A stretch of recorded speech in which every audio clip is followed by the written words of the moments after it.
Hello, this video presents PraPR, a mutation-based automated program repair operating at the level of jvm-bytecode.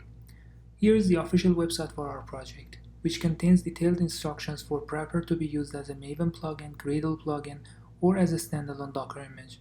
Setting up PraPR for a Maven or Gradle project is simple, and you can do that by just following the instructions given in this website. But since you might not have any bugs available, and our Docker image already supports many real-world Java and Kotlin bugs, I'm going to show you how you can use our Docker image. These are the two commands that you will need to set up the Docker image. The first one makes Docker to log out in case someone has logged into their account. In this way, it will guarantee that the image will be downloaded successfully.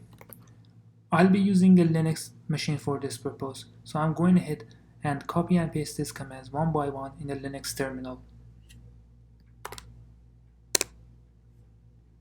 The second command downloads the image and runs the container. Once it downloads, you will see the pre-configured Linux boots up, and you can see the welcome message is printed on the screen. We have provided the user with the command PraPR fix, using which they can download a bug and apply PraPR on it. You can see the list of all the bugs that we have studied in our ESTA paper by typing the command PraPR fix all bugs. Once you press enter, you will see the list of all bugs that we have studied in our paper. You can download each of these bugs and apply PraPR on them by typing the command PraPR fix and the bug ID. I'm going to use bug Makito 29, which we have mentioned in our demo paper. Once I press enter, the buggy project will be downloaded under home directory inside a folder named after the bug ID.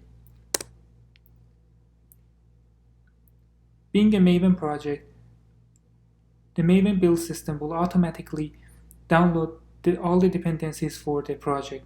Depending on the size of the project, the number of mutants might be different, and it might take some time for PraPR finish validating all the patches. Once PraPR finishes executing, the command will print the time elapsed between start and end of the repair process.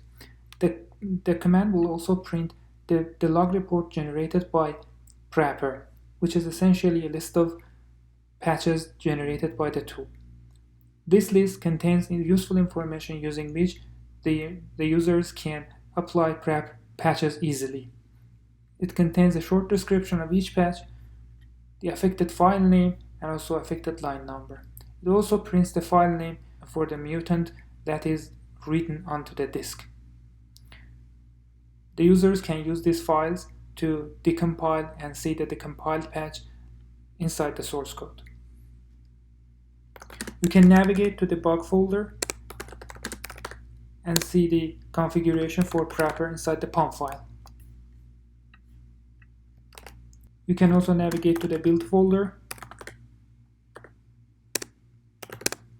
and see log report and all the mutants that are written to the disk.